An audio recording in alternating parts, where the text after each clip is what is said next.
Bem-vindo a este vídeo. Projeto internacional e consultoria. Desenvolvi e pratiquei este sistema de manejo florestal como consultor internacional, enquanto contratado como engenheiro florestal e pesquisador pelo Serviço Florestal e Centro de Pesquisa de um dos 10 países amazônicos. Mão de obra. Este sistema de gestão florestal requer um dia de mão de obra qualificada por hectare de floresta a cada 16 anos para continuar a sequestrar esta quantidade todos os anos. Obviamente, isto não exige muita mão de obra, pois é necessário porque é necessário cobrir áreas muito grandes. No projeto para o qual fui contratado, o governo e o Serviço Florestal pagaram pela mão de obra entregue por ameríndios, principalmente de tribos ou comunidades próximas. Não tivemos nenhum impacto no meio ambiente porque vivíamos em cabanas feitas de materiais indígenas da floresta, não tínhamos instalações modernas como eletricidade, água ou qualquer outra coisa. Tudo que foi dito acima é comprovado e documentado e verificável.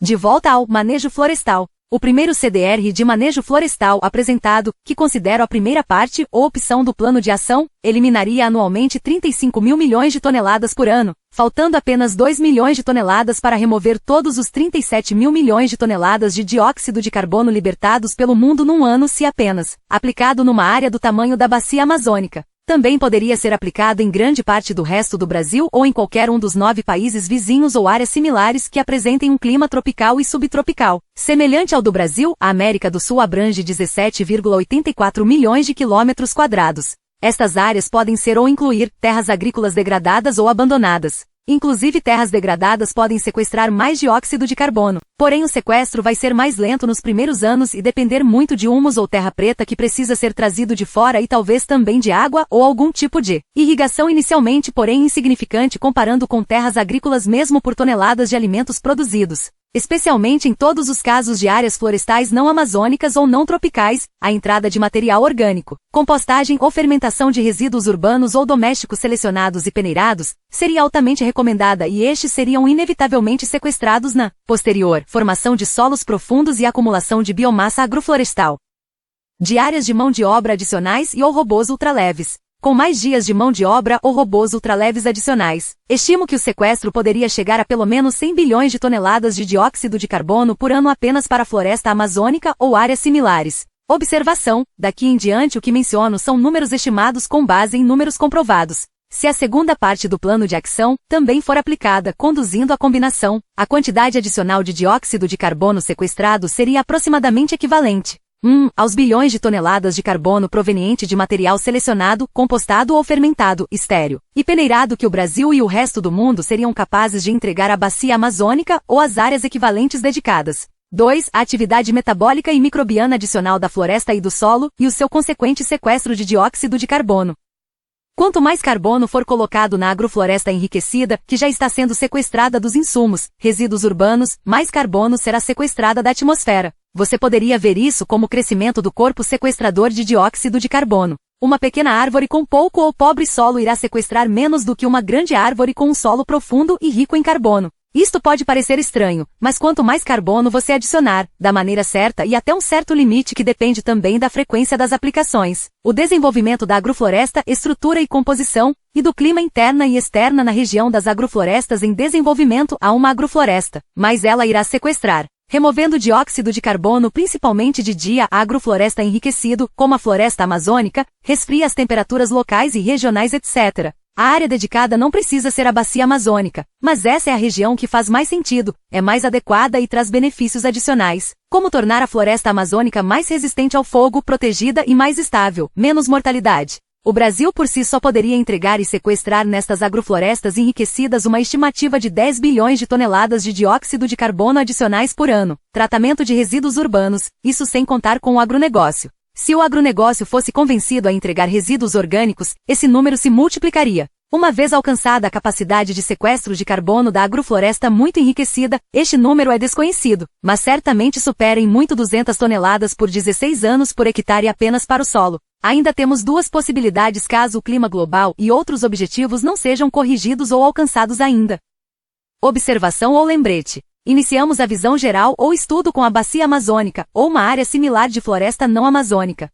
Aumentar a área no Brasil e no resto da América do Sul ou no resto do mundo. 2. Aumentar a extração carbono das agroflorestas até o nível máximo que não prejudique as agroflorestas dedicadas. Como exemplos, Se as árvores ainda não foram podadas, começar a podar, ou aumentar a poda, e transformar o material podado em alimento humano, ou animal, ou em material orgânico que para o efeito necessite ser vendido dentro, áreas ainda com procura, e fora do área dedicada, que em práticas agrícolas fora da área evitaria o uso e mineração de fertilizantes e a liberação de dióxido de carbono devido à mineração e uso de fertilizantes. 2. Produção de combustível sintético, etanol e eletricidade para uso interno e eventualmente para exportação para fora das áreas dedicadas. Os animais poderiam ser mantidos na agrofloresta e alimentados diretamente com material podado e triturado. 3. Triturar partes de árvores invasivas ou menos importantes em termos de composição e estrutura da floresta. O material triturado deve ser removido para fora da área dedicada. Aplicam-se as mesmas coisas que foram aplicadas para a poda. No caso da floresta amazônica, eu não recomendo nenhuma extração de toras, pelo menos por enquanto, e por isso eu recomendo material triturado. Os motivos, principalmente danos, para isto são explicados em outro lugar.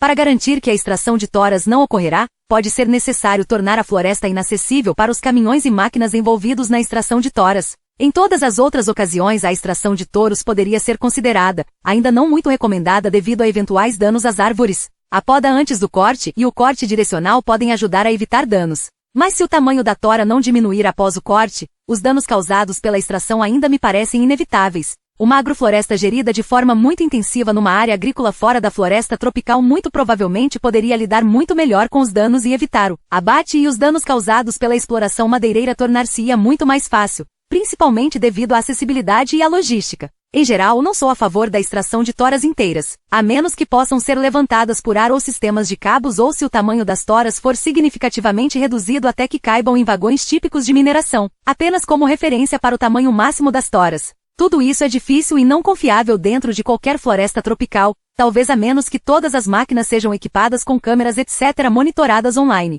A extração como cavacos, também para a produção de energia, ou a redução para tamanhos que caibam em um vagão de mineração típico, são possibilidades. Novamente, não há transporte maior do que os vagões comuns na mineração. Em qualquer caso, a extração de toras e produtos de madeira da floresta amazônica deve ser evitada, e se forem necessárias toras ou produtos de madeira, por enquanto é preferível incluir áreas que não sejam florestas tropicais. No caso do plano de ação combinado híbrido, combustível sintético, etanol e eletricidade poderiam e deveriam ser produzidos pelo menos para a demanda dentro da agrofloresta dedicada, desde que não tenhamos outras soluções para gerar a energia necessária para robôs, etc.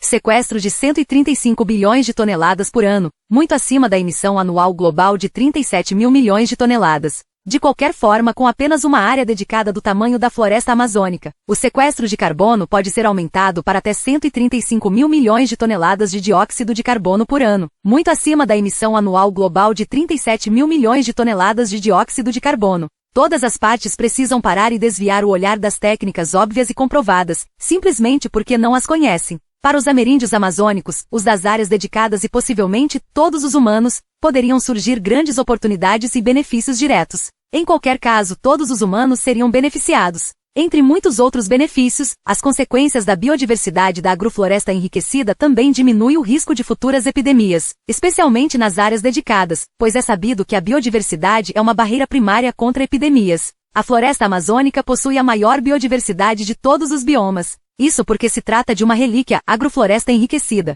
Pelas mesmas razões, as agroflorestas enriquecidas também adquirirão elevada biodiversidade, possivelmente, dependendo do manejo, uma biodiversidade mais elevada do que a própria floresta amazônica. Apenas um número para lembrar. 80 a 90% do carbono em toda a biomassa deste planeta está sequestrado nas florestas tropicais. Isso acontece sem nenhum plano de ação. É melhor assegurarmos-nos de que a manteremos assim e, por isso, teremos de optar por um plano de ação eficiente. Competição de prêmios. Como falado no vídeo anterior, uma certa competição de prêmios que se concentra apenas na remoção do excesso de dióxido de carbono da atmosfera CDR exige, ou melhor, visa a remoção de 100 bilhões de toneladas de dióxido de carbono da atmosfera. Apresento-me ou ofereço-me para ser consultor no projeto visando o prêmio mencionado e outros prêmios. Não cobro o prêmio ou os prêmios em si e nem mesmo parte deles. Eu só quero ser pago como consultor durante o tempo que for necessário para transferir meu conhecimento e experiência às contrapartes. Suponho que 6 meses ou possivelmente menos serão suficientes. Se fosse em uma região da Amazônia que eu concordo que cabe bem, precisa de internet, considerarei uma consultoria gratuita. Em outros vídeos você verá por si mesmo que adquiriu o conhecimento, a experiência e as provas, sendo um consultor internacional neste assunto. Este é o final deste vídeo, obrigado por assistir. Por favor, dê um joinha e se inscreva em nosso canal. Espero ver você no próximo vídeo. Obrigado por assistir. Tchau!